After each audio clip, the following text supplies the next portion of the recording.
ನಮಸ್ಕಾರ. ಶ್ರುತಿಸ್ಮೃತಿ ಪುರಾಣಾನಾಂ ಆಲಯಂ ಕರುಣಾಲಯಂ ನಮಾಮಿ ಭಗವತ್ಪಾದ ಶಂಕರಂ ಲೋಕಶಂಕರಂ. ಎಲ್ಲ ವೀಕ್ಷಕರಿಗೆ ಫೆಬ್ರವರಿ ತಿಂಗಳಿನ ಮಾಸ ಭವಿಷ್ಯವನ್ನ ತಿಳಿಸ್ಕೊಡುವಂತಹ ಪ್ರಯತ್ನವನ್ನ ನಾವು ಮಾಡ್ತಾ ಇದ್ದೀವಿ.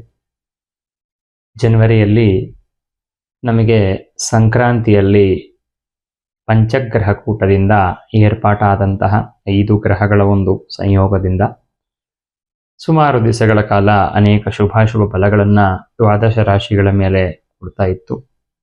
ಫೆಬ್ರವರಿ ತಿಂಗಳಿನಲ್ಲಿ ಯಾವ ರೀತಿಯಾಗಿರುವಂತಹ ಫಲಾಫಲಗಳನ್ನು ಗ್ರಹಗಳು ಕೊಡಬಹುದು ಅನ್ನುವಂತಹ ಒಂದು ಚಿಂತನೆಯನ್ನು ಮಾಡ್ತಾ ಫೆಬ್ರವರಿ ತಿಂಗಳಿನಲ್ಲಿ ತಿಂಗಳ 15 ದಿವಸದವರೆಗೆ ಮೊದಲು 15 ದಿವಸಗಳು ಮತ್ತೆ 15 ದಿವಸಗಳು ಒಂದು ರೀತಿ ಸ್ವಲ್ಪ ಎಲ್ಲ ರಾಶಿಯವರಿಗೂ ಸಣ್ಣ ಪುಟ್ಟ ವ್ಯತ್ಯಾಸಗಳು ಅಂತ ಕಾಣುತ್ತೆ.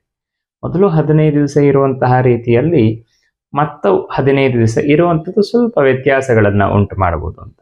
ಇನ್ನು ತುಲಾ ರಾಶಿಯವರಿಗೆ ನಾವು ಈ ತಿಂಗಳು ಹೇಗಿರುತ್ತೆ ಅನ್ನೋದನ್ನ ನೋಡೋದಾದ್ರೆ ನೋಡಿ, ತುಲಾ ರಾಶಿಯವರಿಗೆ ಈ ವರ್ಷ ಪ್ರಾರಂಭದಲ್ಲಿ ಚೆನ್ನಾಗಿದ್ದು ವರ್ಷದ ನಂತರದಲ್ಲಿ ಸ್ವಲ್ಪ ಮಟ್ಟಿಗೆ ಮಧ್ಯಮವಾಗಿರುವಂತಹ ಫಲಗಳು ಅಂತ ಹೇಳ್ಬೋದು ತುಲಾ ರಾಶಿಯವರಿಗೆ.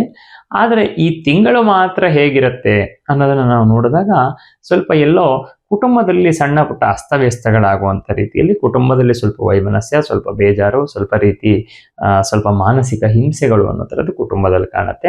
ಅದಕ್ಕೆ ಹೊರತಾಗಿ ಕೆಲಸ ಕಾರ್ಯದಲ್ಲಿ ಮಾಡುವಂತಹ ಉದ್ಯೋಗದಲ್ಲಾಗಿರ್ಬೋದು ಅಥವಾ ಏನೇನು ಅಪೇಕ್ಷೆಯನ್ನು ಪಡ್ತಿರ್ತೀರ ಲಾಭದಲ್ಲಾಗಿರ್ಬೋದು ಅದೆಲ್ಲವೂ ಕೂಡ ಕೈಗೂಡುವಂತಹ ಒಂದು ಸಾಧ್ಯತೆ.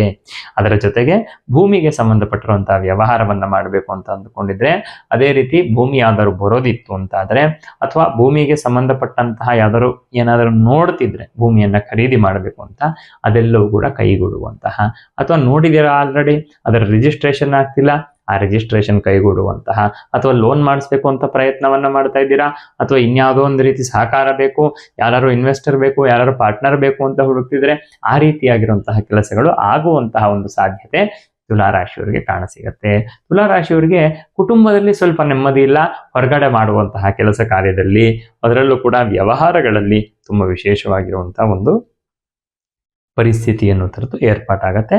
ಒಂದು ರೀತಿ ತುಲಾರಾಶಿಯವರಿಗೆ ತುಂಬಾ ದೊಡ್ಡ ಪರಿಸ್ಥಿತಿಯಲ್ಲಿರ್ತಕ್ಕಂಥವ್ರಿಗೆ, ದೊಡ್ಡ ದೊಡ್ಡ ಹುದ್ದೆಯಲ್ಲಿರ್ತಕ್ಕಂಥವ್ರಿಗೆ ಸಣ್ಣ ಪುಟ್ಟ ವಿಚಾರಗಳಿಂದ ಸ್ವಲ್ಪ ಅವರ ಮಾನಕ್ಕೆ ತೊಂದರೆ ಬರುವಂತಹ ರೀತಿಯಲ್ಲಿ, ಅಂದ್ರೆ ಅವರ ಒಳ್ಳೆತನಕ್ಕೆ ಸ್ವಲ್ಪ ಅವರ ಗೌರವಕ್ಕೆ ಧಕ್ಕೆ ಬರುವಂತಹ ರೀತಿಯಲ್ಲಿ ಸ್ವಲ್ಪ ಘಟನೆಗಳು ಆಗುವಂತಹ ಸಾಧ್ಯತೆ ಇದೆ.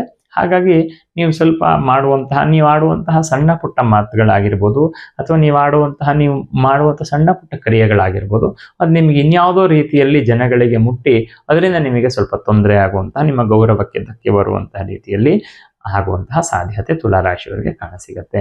ತುಲಾರಾಶಿಯವರು ಸ್ವಲ್ಪ ಈ ವಿಚಾರದಲ್ಲಿ ಎಚ್ಚರಿಕೆಯಿಂದ ಇರಬೇಕು. ನೀವು ಉನ್ನತ ಹುದ್ದೆಯಲ್ಲಿರೋರಾದ್ರೆ ಅಥವಾ 10 ಜನಕ್ಕೆ ನೀವು ಕೆಲಸವನ್ನ ಹೇಳುವಂತಹ ಪರಿಸ್ಥಿತಿಯಲ್ಲಿದ್ದರೆ ಅಥವಾ ಯಾರೇ ಆಗಿರಲಿ, ನೀವು ನಿಮ್ಮ ಜೊತೆಗಿರುವಂತಹ ಜೊತೆಯಲ್ಲಿ ಯಾವ ರೀತಿ ನಡ್ಕೋಬೇಕು ಅನ್ನೋದ್ರ ವಿಚಾರದಲ್ಲಿ ತುಂಬಾ ಹುಷಾರಾಗಿರ್ಬೇಕು, ಎಚ್ಚರಿಕೆಯಿಂದ ಇರಬೇಕಾಗತ್ತೆ. ತುಲಾರಾಶಿಯವರು ಏನ್ ಮಾಡ್ಬೋದು ಫಲ ಅದಕ್ಕೆ ಪರಿಹಾರಾರ್ಥವಾಗಿ ಅಂತಂದ್ರೆ ನೋಡಿ, ತುಲಾರಾಶಿಯವರು ವಿಶೇಷವಾಗಿ ಗ್ರಾಮ ದೇವತೆಯ ದೇವಸ್ಥಾನದಲ್ಲಿ ಸಿಹಿಯಾಗಿರುವಂತಹ ಪದಾರ್ಥಗಳನ್ನ ನೈವೇದ್ಯವನ್ನು ಮಾಡಿಸಿ, ವಿಶೇಷವಾಗಿ ಪೌರ್ಣಿಮೆ ಅಮಾವಾಸ್ಯೆ ಎಂದು ಆ ಒಂದು ನೈವೇದ್ಯವನ್ನ ಜನಗಳಿಗೆ ಹಂಚೋದ್ರ ಮುಖಾಂತರ ಒಳ್ಳೆ ಫಲಗಳನ್ನ ಪಡಿಬಹುದಾಗಿದೆ. ಅಥವಾ ಪ್ರದೋಷ ಕಾಲದಲ್ಲಿ ಈಶ್ವರನ ದೇವಸ್ಥಾನದಲ್ಲಿ ಇರುವಂತಹ ನಂದಿಗೆ ಅಭಿಷೇಕವನ್ನ ಮಾಡಿಸುವಂಥದ್ದು, ಇದು ತುಂಬಾ ಉತ್ತಮ ಫಲವನ್ನ ತಂದುಕೊಡಲಿದೆ. ಒಟ್ಟು ದ್ವಾದಶ ರಾಶಿಯವರಿಗೆ ಅವರಿಗೆ ಇರುವಂತಹ ಒಂದು ಗ್ರಹಗಳ ಸಂಚಾರ, ಗ್ರಹಗಳು ಕೊಡಬಹುದಾಗಿರುವಂತಹ ಒಂದು ಫಲವನ್ನು ನಿರೀಕ್ಷಣೆಯನ್ನ ಮಾಡಿ ಎಲ್ಲರಿಗೂ ಕೂಡ ಈ ರೀತಿ ಫಲಗಳು ಅನ್ನುವಂಥದ್ದು ಪ್ರಾಪ್ತವಾಗಬಹುದು ಅಂತ ಹೇಳುವಂತ ಪ್ರಯತ್ನವನ್ನ ಮಾಡಿದ್ದೇನೆ.